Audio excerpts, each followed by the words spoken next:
여러분 반갑습니다. 2022년 3월 5일 토요일 아침입니다. 오늘도 하나님 말씀으로 이 하루를 시작하도록 하겠습니다. 오늘 말씀은 레위기 4장 22절부터 35절까지의 말씀입니다. 제가 하나님의 말씀을 봉독해 드리겠습니다. 만일 족장이 그의 하나님 여호와의 계명 중 하나라도 부지 중에 범하여 허물이 있었는데 그가 범한 죄를 누가 그에게 깨우쳐 주면 그는 흠없는 순념소를 예물로 가져다가 그 순념소에 머리 안수하고 여호와 앞 번제물을 잡는 곳에서 잡을지니 이는 속죄제라. 제사장은 그 속죄 제물의 피를 손가락에 찍어 번제단 뿔들에 바르고 그 피는 번제단 밑에 쏟고 그 모든 기름은 화목제 제물의 기름같이 제단 위에서 불사를 지니 이같이 제사장이 그 범한 죄에 대하여 그를 위하여 속죄한즉 그가 사함을 얻으리라.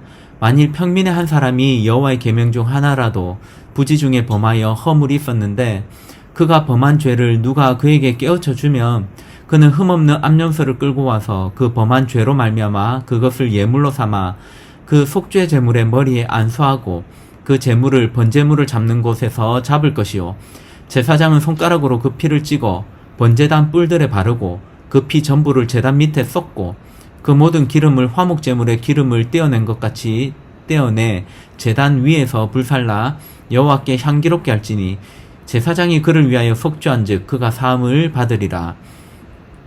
그가 만일 어린 양을 속죄 제물로 가져오려거든 흠없는 암컷을 끌어다가 그 속죄제 제물의 머리에 안수하고 번제물을 잡는 곳에서 속죄 제물을 잡을 것이요 제사장은 그 속죄 제물의 피를 손가락으로 찍어 번제단 뿔들에 바르고 그 피는 전부 제단 밑에 쏟고 그 모든 기름을 화목제 어린 양의 기름을 떼낸 것 같이 떼내어 제단 위 여호와의 화목제물 위에서 불사를 지니 이같이 제사장이 그가 범한 죄에 대하여 그를 위하여 속죄한즉 그가 사함을 받으리라. 아멘.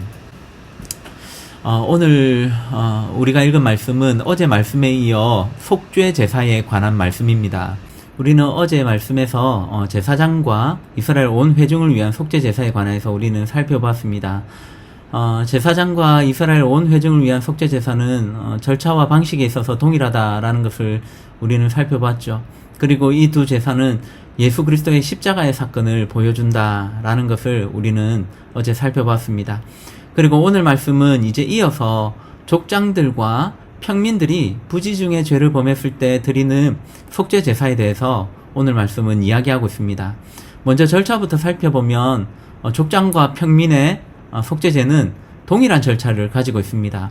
부지 중에 범한 죄가 있는 것을 깨닫게 되면 이제 흠없는 염소를 가지고 와서 머리 안수하고 그리고 그 번제물을 잡죠. 그리고 그 제물의 피는 번제단 뿔들에 바르고 나머지 피는 번제단 밑에 쏟아붓는 그런 절차를 가지고 있습니다. 이 족장과 평민의 속죄 제사에서 차이점은 족장은 순염소를 제물로 드린다고 한다면 평민은 암염소 또는 암양을 제물로 드린다라는 그런 차이점만 있을 뿐입니다. 이것이 오늘 우리가 읽은 말씀이 우리에게 가르치고 있는 내용이죠. 오늘 이 아침에는 족장과 평민을 위한 속죄 제사를 통해 발견할 수 있는 교훈 두 가지 정도를 이 아침에 살펴보도록 하겠습니다. 먼저 하나님이 세우신 위치와 직분에 따라 죄의 무게감도 달라진다는 것을 우리는 말씀을 통해 배울 수 있게 됩니다. 그래서 그에 합당한 책임을 하나님께서 요구하고 계시다는 것을 오늘 말씀을 통해 우리는 발견할 수 있게 되죠. 여러분, 우리가 어제 살펴봤지만 제사장의 속죄 제사는 그 피 바름이 성소 안 분향단에까지 이르는 것을 우리는 보게 됩니다. 그리고 제사장이 속죄 제물로 드렸던 것은 수송아지라는 것을 발견하게 되죠. 그리고 오늘 말씀을 보니까 족장은 피 바름이 성소 밖 번제단에까지만 피를 바르는 것을 보게 됩니다. 그리고 그가 드리는 제물은 숫염소입니다. 차이가 확 나죠. 그리고 평민은 피 바르는 위치는 족장의 속죄 제사와 동일하지만 제물에 있어서는 숫염소가 아니라 암염소, 암양으로 드리는 것을 우리는 보게 됩니다. 다르게 말하면 족장은 일반 평민들의 남편의 위치에 있다는 것을 가르쳐주고 있는 것입니다.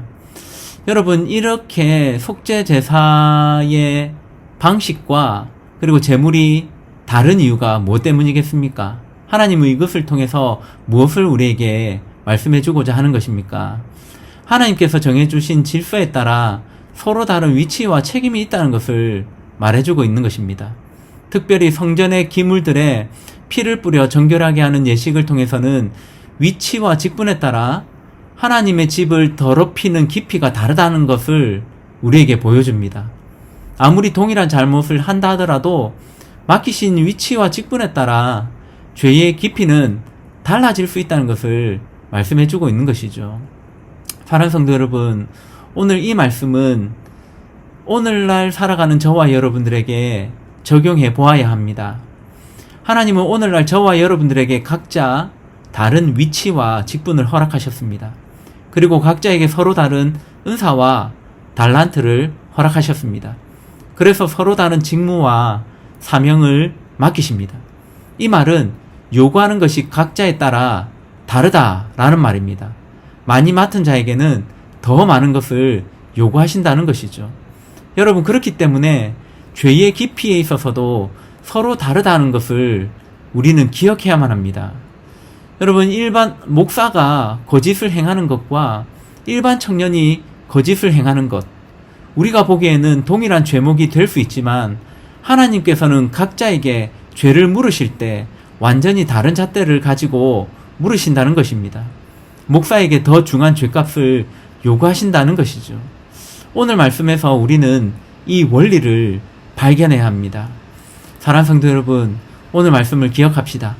하나님께서 저와 여러분들에게 맡기신 위치와 직분이 어딘지를 우리는 기억하고 오늘 하루를 살아야 할 것입니다. 이 사실을 기억하시고 오늘 하루도 하나님께서 맡기신 그 자리에서 합당한 거룩을 살아가시는 여러분들이 되시기를 바랍니다. 두 번째로 생각해 볼 것은 회개의 중요성에 대한 내용입니다. 여러분, 22절과 23절의 말씀을 우리 한번 보도록 하겠습니다. 만일 족장이 그의 하나님 여호와의 계명 중 하나라도 부지 중에 범하여 허물이 있었는데 그가 범한 죄를 누가 그에게 깨우쳐 주면 그는 흠없는 순념소를 예물로 가져다가 속죄제를 드려라는 것이죠. 평민에 대한 내용도 동일하게 27절부터 28절에 동일한 내용이 기록되어져 있습니다. 여러분, 오늘 말씀에서 무엇을 말씀하고 있습니까? 누군가가 부지 중에 죄를 범했을 때, 그리고 그 죄를 누군가가 깨우쳐 주면 속죄 제사를 드려야 한다라는 말이죠. 여러분, 깨우쳐 주다 라는 이 말은 알려주다, 알려지게 되다 라는 말입니다. 누군가에 의해서 나의 죄가 드러나고, 그리고 내가 그 죄에 대하여서 내가 그 죄를 범하고 있구나 라는 사실을 깨닫게 되었을 때, 그때 바로 하나님 앞에 엎드리는 속죄 제사를 드려야 한다. 그렇게 되었을 때 하나님께서 사함을 허락하여 주신다라는 말씀이 오늘 우리가 읽은 말씀에 기록되어져 있는 것이죠. 여러분, 그러면 오늘 말씀은 자신의 죄를 알게 되고 드러나게 되었을 때 어떻게 하라는 말입니까? 자신의 죄를 자복하고 하나님 앞에서 회개의 모습을 보여야 한다라는 것을 강조하고 있는 말씀이죠. 특별히 자신의 위치와 직분에 맞게 회개의 모습을 보여야 한다는 것입니다. 그렇게 할 때 하나님께서 그 죄를 용서하여 주시고 사하여 주신다라는 말씀이 담겨져 있는 것이죠.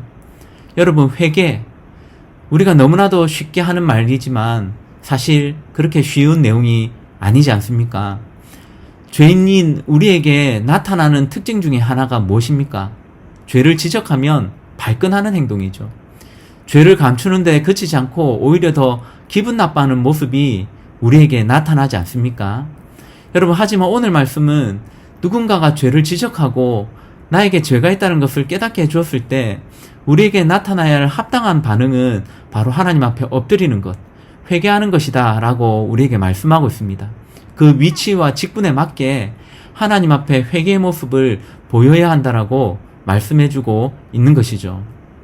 여러분, 우리의 예배 순서 가운데는 한 가지 중요한 순서가 있습니다. 그것은 바로 십계명을 낭독하고 이 말씀을 통해 깨닫게 된 우리의 죄를 하나님 앞에 회개하는 시간입니다. 여러분, 십계명의 말씀은 단순히 하나님의 말씀으로 읽는 것이 아닙니다. 우리가 얼마나 이 말씀에서 멀어져 살고 있는지를 깨달으라고 하나님께서 이 말씀을 우리에게 들려주시는 것입니다. 즉, 하나님께서 우리의 죄를 깨닫게 해주시는 용도로 이 십계명의 말씀을 우리에게 들려주시는 것이다 라는 것이죠.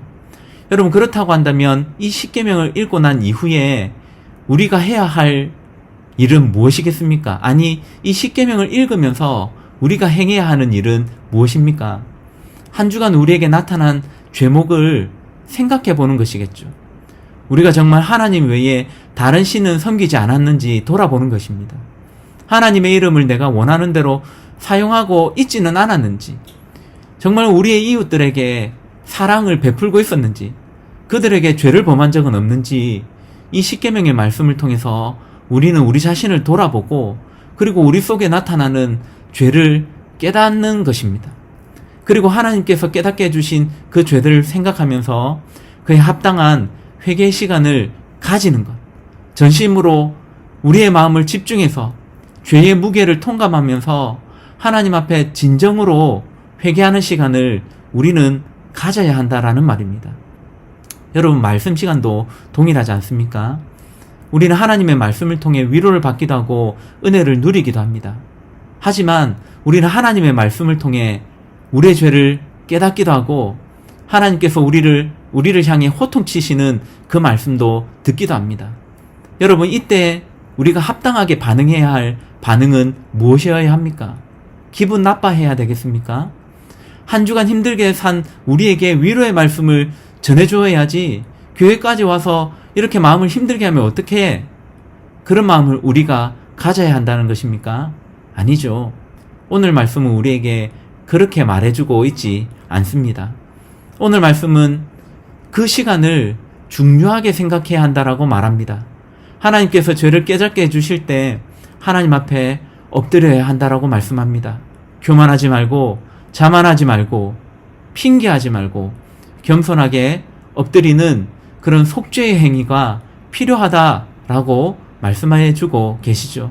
우리가 그런 모습으로 나아갈 때 죄사함의 은혜가 있을 것을 오늘 말씀은 우리에게 말씀하고 있는 것입니다.